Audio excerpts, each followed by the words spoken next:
ప్రస్తుతం సిఐడి తరఫున ముకుల్ రోహిత్కి ఎట్లాంటి వాదనలు వినిపిస్తున్నారంటే ఏం చెప్తారు వెంకటేష్?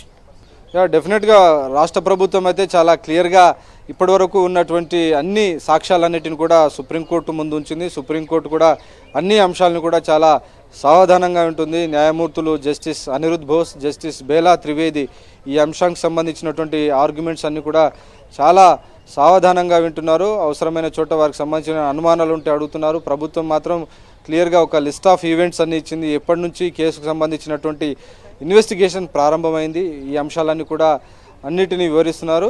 ఈ వివరణ సందర్భంగా ప్రభుత్వం క్లియర్గా చెప్తుంది, ఇది ఎక్కడ కూడా రాజకీయమైనటువంటి కక్షతో పెట్టినటువంటి కేసు కాదు. ఒకవేళ రాజకీయ కక్ష ఉంటే 2021లోనే కేసు బుక్ అయినప్పుడు అరెస్ట్ చేసి ఉండేవారు. కానీ అప్పుడు అరెస్ట్ చేయకుండా 2023 వరకు వేచి ఉండాలంటే దీనికి సంబంధించినటువంటి ఆధారాలన్నీ కూడా సేకరించేటువంటి పనిలో సిఐడి అధికారులు ఉన్నారు. అలాగే ఈడీతో కూడా ఒక కోఆర్డినేషన్ పెట్టుకున్నారు. ఈడీకి సంబంధించి ఇప్పటికే చాలామందిని ఈ కేసులో డిజైన్ టెక్ సంబంధించినటువంటి ప్రతినిధులను అరెస్ట్ చేశారు. సిమెన్స్లో పనిచేసినటువంటి సుమన్ బోస్ వీరందరినీ కూడా వారిని అందరినీ కూడా అరెస్ట్ చేసి లోపల పెట్టినటువంటి పరిస్థితి చూసాం. సో ఈ కేసులో ఈడీ చాలా ప్రోగ్రెస్ చేసింది. ఈ కేసుకు సంబంధించినటువంటి అనేక వివరాలు సేకరించింది. కాబట్టి కేంద్ర ప్రభుత్వం ఇచ్చినటువంటి ఇన్వెస్టిగేషన్ మెటీరియల్ కానీ రాష్ట్ర ప్రభుత్వం అధికారులు సిఐడి అధికారులు చేసినటువంటి ఇన్వెస్టిగేషన్ డీటెయిల్స్ అన్ని కూడా సుప్రీంకోర్టు ముందు పెట్టారు. సో వాటన్నిటిని కూడా ఈరోజు ప్రస్తుతం సుప్రీంకోర్టు వాటన్నిటిని కూడా కన్సిడర్ చేస్తూ డెఫినెట్గా ఈ కేసుకు సంబంధించినటువంటి ఒక కీలక నిర్ణయాన్ని వెలువరించబోతుంది. సో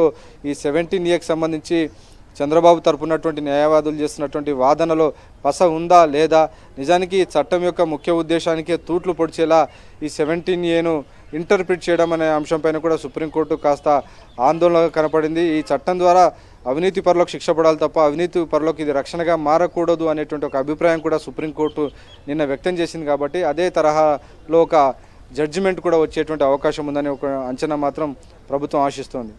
రైట్, కొన్ని సంచలన వ్యాఖ్యలు చేసినట్లుగా కనిపిస్తోంది రోహిత్కి. 17A పై ఈ వ్యాఖ్యలు చేసినట్లు కనిపిస్తుంది. పాత నేరాలకు పాత చట్టాలు వర్తిస్తాయి, ఇవి 2017లో జరిగిన 17A చట్ట సవరణ అనింది 2017లో జరిగింది, అప్పటికి ఇవి వర్తించవు అన్న వ్యాఖ్యలు ఆయన చేయటాన్ని మనం చూస్తున్నాం. ఎలా చూడొచ్చు వెంకటేష్? మొదటి నుంచి ప్రభుత్వం చేస్తున్న వాదన ఆంధ్రప్రదేశ్ హైకోర్టులో కూడా ఇదే రకమైనటువంటి వాదన వినిపించారు. నేరం జరిగింది 2014-15 ఈ మధ్యలో నేరం జరిగింది కాబట్టి ఆ సందర్భంలో అమల్లో ఉన్నటువంటి చట్టం ఏదైతే ఉందో అదే దీనికి వర్తిస్తుంది. సో పాత నేరానికి పాత చట్టమే వర్తిస్తుంది, కానీ పాత నేరానికి కొత్త చట్టం వర్తించదనేటువంటి ఒక లాజిక్, కానీ నిజానికి లాజిక్ ఏం కాదు. క్రిమినల్ ప్రొసీజరల్ లాలో కూడా అదే రకంగా చట్టాలన్నీ కూడా ప్రాస్పెక్టివ్గానే దాని ఎఫెక్ట్ ఉంటుంది, కానీ రెట్రాస్పెక్టివ్గా ఎఫెక్ట్ ఉండదు.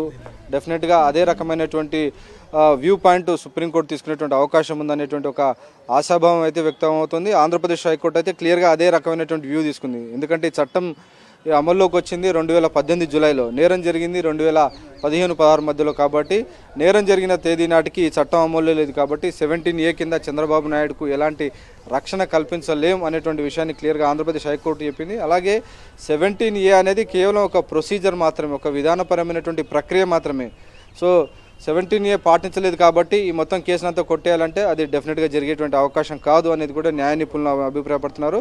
సో 17Aను పాటించకపోవడంతో మాత్రాన అరెస్టుకు కానీ కేసు కొట్టడానికి అదే ఆధారం కాదు. It cannot be a ground to quash the petition of Chandrababu or otherwise అనేది క్లియర్గా సుప్రీంకోర్టు చెప్తోంది. అధికారం ఏదైతే గ్రౌండ్ అరెస్టుకు కానీ అలాగే పిటిషన్ కొట్టేయడానికి 17A పాటించకపోవడం అనేది ఒక ఆధారం కాబోదు, ఒక గ్రౌండ్ కాబోదు అనేది క్లియర్గా చెప్తున్నటువంటి సందర్భం మనం చూస్తున్నాం. సో ఆ నేపథ్యంలోనే 17A అనేది పాత నేరానికి వర్తించదనేటువంటి అంశాన్ని వీరు చెప్తున్నారు. సో ఆంధ్రప్రదేశ్ హైకోర్టు కానీ దేశంలో అనేక హైకోర్టులు అదే తరహా అభిప్రాయాన్ని వ్యక్తం చేశాయి. కాబట్టి సుప్రీంకోర్టు కూడా ఇదే రకమైనటువంటి వ్యూ పాయింట్ తీసుకుంటే ఈ రకమైనటువంటి నేరాలు జరిగినప్పుడు ఇదే రకమైనటువంటి తీర్పు వర్తించేటువంటి అవకాశం ఉంది. సో ఇది ఒక ల్యాండ్ మార్క్ జడ్జిమెంట్గా కూడా మారేటువంటి అవకాశం ఉంది. రైట్, ఇప్పుడు మనం చూస్తూ ఉన్నాం చాలా సంచలన వ్యాఖ్యలు చేశారైనా 17A పై రోహిత్కి సంచలన వాదనలు వినిపించినట్లుగా తెలుస్తోంది. Same time PC act, IPC sections CBI ED విచారణ లాగానే పరిగణించాలని, అలాగే సిబిఐ కేసు వీగిపోయినా ఏడీలో విచారణ జరగచ్చన్న వ్యాఖ్యలు కూడా ఆయన చేసినట్లుగా తెలుస్తోంది. వెంకటేష్?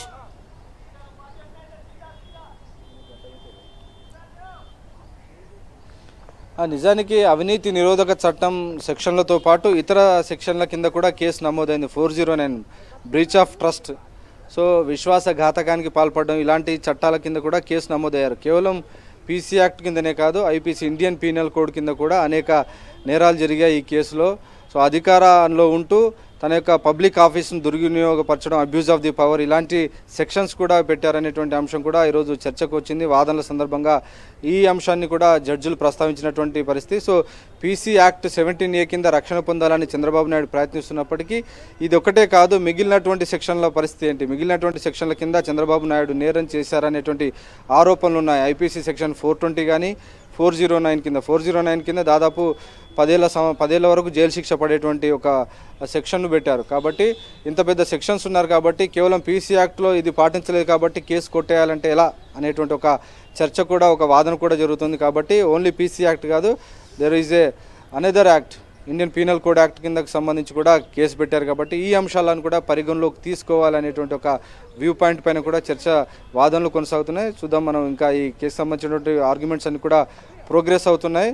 ఐపీసీ ఒకవైపు, ప్రివెన్షన్ ఆఫ్ కరప్షన్ యాక్ట్ సంబంధించినటువంటి రెండు సంబంధించినటువంటి చట్టాలని కూడాను, అలాగే 120B కూడా పెట్టారు కేసులో. ఐపీసీ కుట్ర చేశారు, కాన్స్పిరసీ, ఒక ప్రణాళిక ప్రకారం ప్రజాధనాన్ని దోచుకోవాలనేటువంటి ముందస్తు ప్రణాళిక ప్రకారమే కంప్లీట్గా ఈ కేసుకు దీనికి సంబంధించినటువంటి ఒక స్కామ్ తయారు చేశారు. దీనికి సంబంధించినటువంటి స్కిల్ కార్పొరేషన్ పెట్టడం కానీ, ఒక ప్రైవేట్ వ్యక్తిని తీసుకొచ్చి ఈ కార్పొరేషన్కు సెక్రటరీగా నియమించడం కానీ, 90% నిధులు విడుదల చేయకుండా ముందే 10% నిధులన్నిటిని కూడా ముందుగానే విడుదల చేయడం, ఇలా ఈ అంశాలన్నీ కూడా క్లియర్గా ముందస్తు ప్రణాళిక ప్రకారమే, ఒక ప్రీ ప్లాన్ ప్రకారమే, ఒక కాన్స్పిరసీ ప్రకారమే వీటిని విడుదల చేశారనేటువంటి ఒక సెక్షన్ కూడా పెట్టారు. ఐపీసీ 120B అని చెప్తారు. సో 120Bని కూడా ఇన్వోక్ చేశారు. కాబట్టి ఆ సెక్షన్ల పరిస్థితి ఏంటి అనేది కూడా ఈరోజు న్యాయస్థానం అడుగుతుంది. సో న్యాయస్థానం అడిగినటువంటి ప్రశ్నలపైన సమాధానం చెప్పాల్సి ఉంటుంది. సో డెఫినెట్గా ఈ కేసులో అవసరమైనటువంటి ఏదైతే ఈ చంద్రబాబు నాయుడు పెట్టుకున్నటువంటి కేసును కొట్టివేయాలని ప్రభుత్వం చాలా గట్టిగా వాదిస్తోంది. అన్ని ఆధారాలను సేకరించింది కాబట్టి డెఫినెట్గా ఆ మేరకు రిలీఫ్ వస్తుందని ఎక్స్పెక్ట్ చేస్తున్నారు.